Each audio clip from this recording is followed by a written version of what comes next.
A very good morning to a very good afternoon to all of you.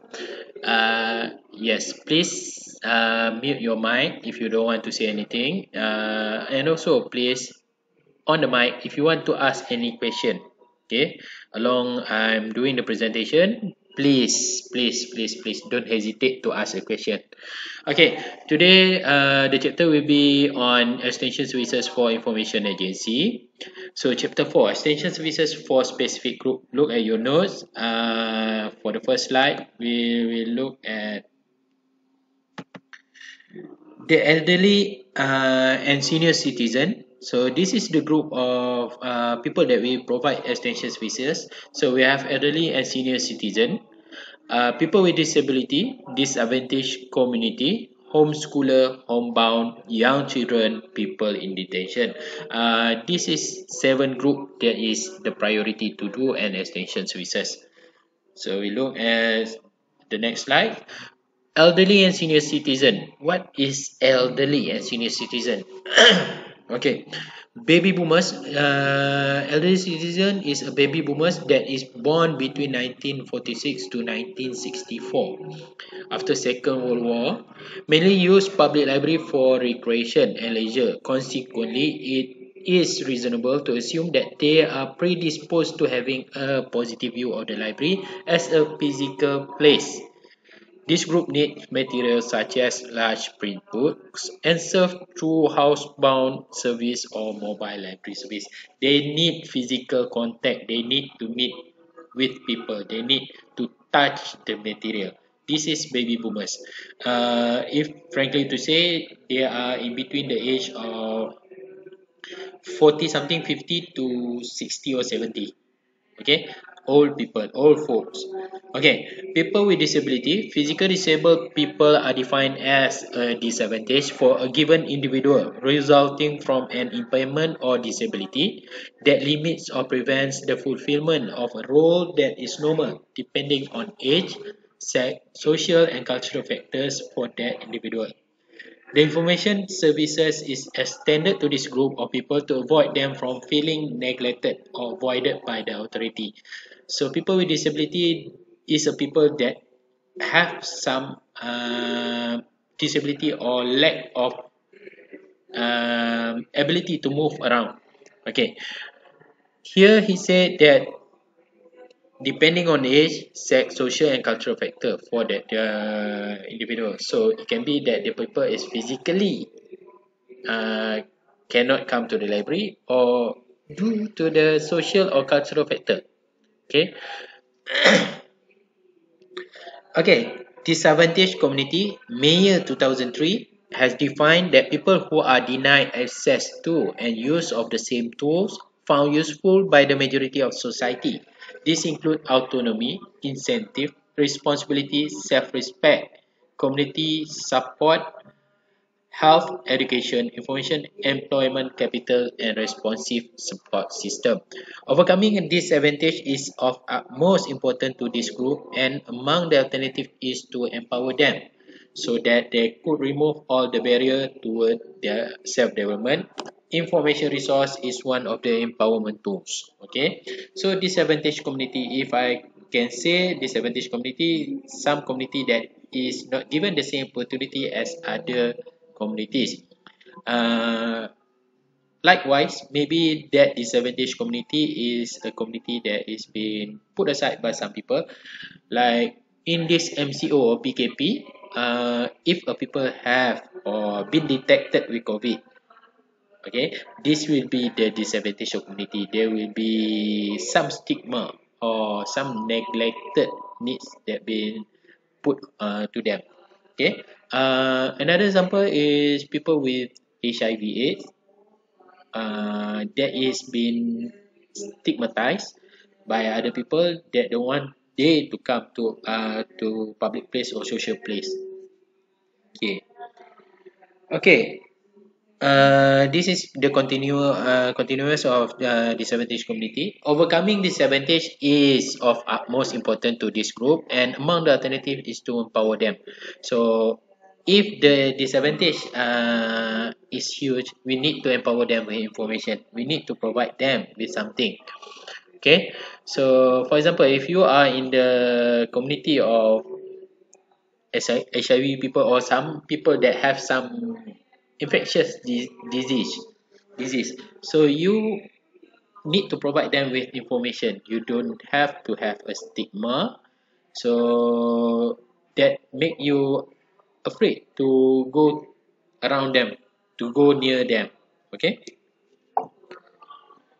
Okay, extension service for specific group. The slide number 7. Among the form of disadvantage are poor or low income people, rural, native and geographical remote communities, and homeless people.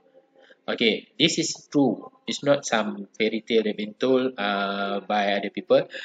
Some some of us that think that homeless people are bad influences. Homeless people should not be near the normal people.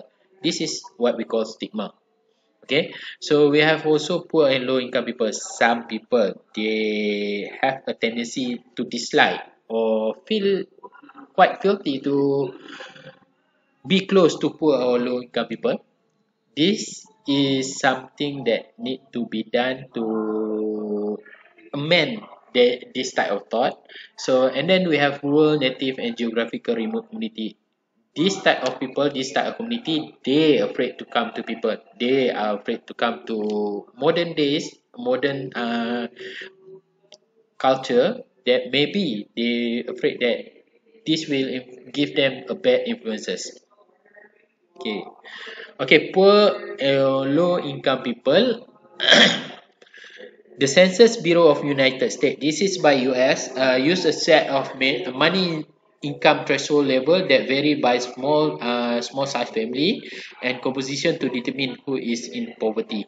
So the other word of low income people or poor is poverty. Okay, it is a family total income is less than the family threshold. Then that family and every individual in it is considered as poverty. Yes.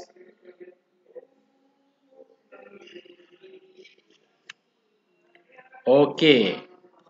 Like laju sangat. Okay. Sorry. Okay. I will try to mix it with BM as per requested by you. Okay. I go back to the slide. Okay. Okay. Let me finish first with this slide. After that, I will go in BM back. Okay. Can okay not? Okay. Alhamdulillah. So the Census Bureau. Okay. This is by Census Bureau of United States. Okay, why I leave it or make this slide the ninth slide blank? This is because I want you to give by Malaysia, um, Malaysia definition of rural, native, and geographical remote communities. Okay, go back to the eighth slide. In Malaysia, the low income or poor is defined by the segmentation of T20, M40, and also B40. This is what I mean by low income people will be put under B40, below 40. Okay. Okay. Homeless people, people that does not have a shelter or home to stay. They live on the street, in a hostel or refugee, in a squat or bed and breakfast accommodation, or living only on the side of the street. Okay. What is that sound? Okay, the utilization of public library might be hampered due to the following reason. Negative perception of the other public user due to their physical image, body odor, large backpack and bedrolls, improper and unmanageable dressing. This is what people commonly do on the first sight or first impression what they are looking for. Okay, the low self-esteem of the homeless people themselves made them shun from the library service as they feel they are not welcome by the society. Okay, okay, we go back to homeschooler. Okay, I will go back to the slide to explain to you about this in Malay. Okay, elderly and senior citizen ini dimaksudkan dengan orang tua-tua, di mana yang dimaksudkan adalah yang berumur sekitar 40 ke 60 ataupun 70 tahun. Okay, di mana dia orang memerlukan physical contact ataupun memerlukan lebih kepada face to face communication ataupun face to face interaction. Okay, and then kita ada people with disability, orang kelainan upaya ataupun kekurangan upaya. Sebelum ni dikenali dengan OKU, tapi kita dah ubah kepada kelainan upaya ataupun kelebihan upaya.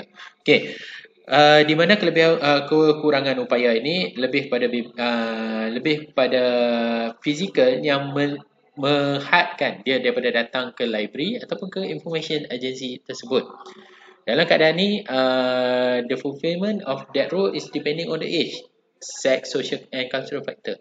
Ada juga dalam keadaan di mana dia ada mungkin dia takut dibuli, dia takut dipandang rendah, ataupun yang first tu tadi disability membuatkan dia tak boleh datang ke library. Atas fizikal, mungkin dia kudung, mungkin dia lumpuh, mungkin dia buta.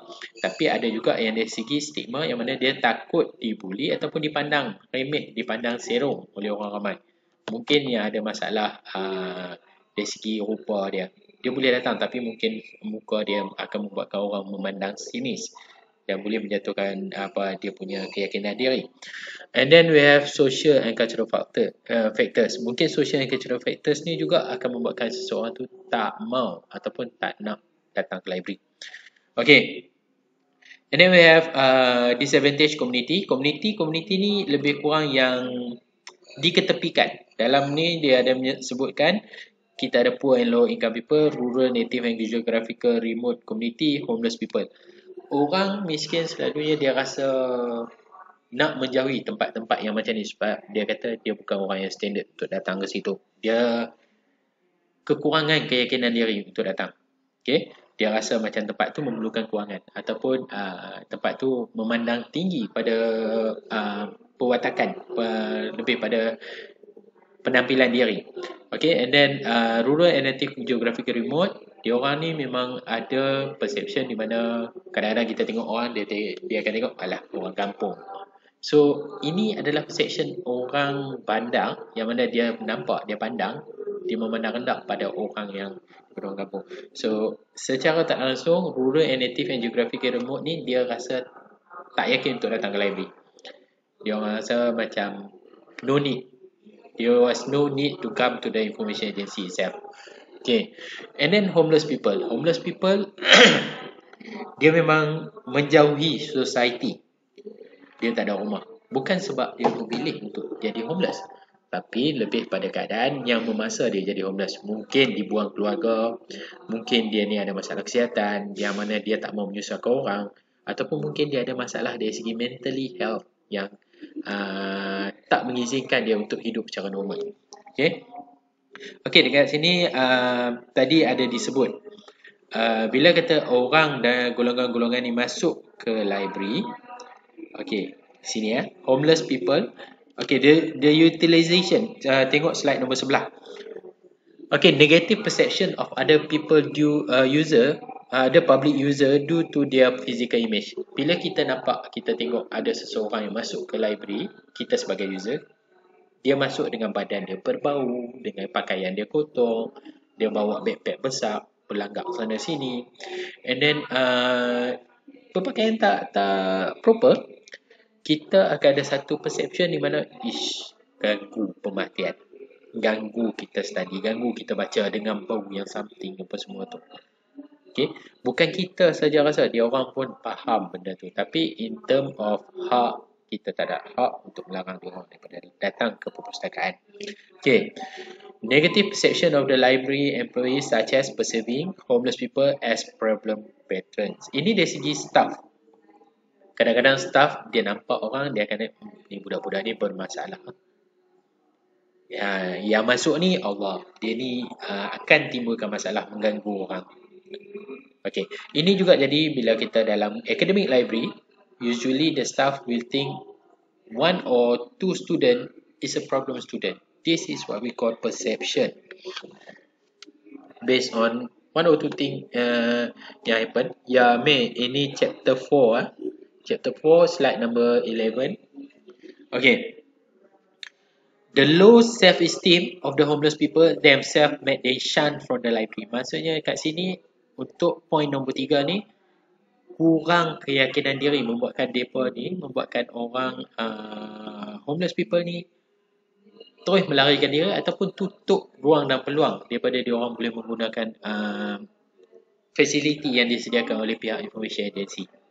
Okay, contoh, maybe you all tak pernah involve dengan benda ni, maybe you pernah involve. Kita pergi bagi makan dekat orang homeless, pergi bagi bantuan dekat orang homeless. Diorang melarikan diri, bukan diorang tunggu nak minta. Diorang malu dengan kita nak menghadapi kita. Okay, ada homeless yang bukan niat, bukan dia pun minta untuk jadi homeless, tapi keadaan yang memaksa. Okay, kita tengok untuk slide number 12, homeschooler. Homeschooling is when your child is educated at home rather than a local private or public school. It's an option for schooling that gaining popularity. Homeschooler are a uniquely resourceful, independent and intense group of people. Okay, ada 2-3 keadaan di mana yang membuatkan orang buat homeschooling. Kenapa homeschooling? Sebab dia mungkin dia nak mendidik anak dia sendiri. Dia tak yakin dengan keadaan semasa ataupun dia risau dengan keselamatan anak dia. Okay, kita tengok slide seterusnya. Okay, reason for choosing homeschooling: dissatisfaction with the learning environment or quality of education at local public or private school. Do not share the same religious belief as the school in the area. Can't afford private school but don't like public school. The bus ride to school is too long. Parents don't want to miss anything as their child grows up, but want to share in experience and spend as much time together as possible. Okay, dalam penyataan slide ni, okay, ini adalah reason, sebab kenapa homeschooling terjadi. Tak berpuas hati dengan learning environment ataupun quality of education, sama ada public ataupun private school. Ini yang utama. Yang kedua, do not share the same religious belief at the school in the area. Mungkin sekolah tu dikatakan sekolah gereja, satu-satunya sekolah yang ada kawasan tu, dan dia beranggapan kalau dia hantar anak kat sekolah tu, anak akan bertukar agama. Okay, this thing happen to me, tapi tak ada masalah. So, ini kita kata pemikiran yang agak jumut lah. Okay, can't afford private school but don't like public school. Dia nak anak dia masuk private, tapi dia tak mampu. Tapi dia tak suka public school punya syllabus ataupun punya curriculum. Cara mengajar, pendapat, dia tak berapa suka. Okay. The bus ride to school is too long. Mungkin sekolah dia memakan masa lama kalau nak pergi.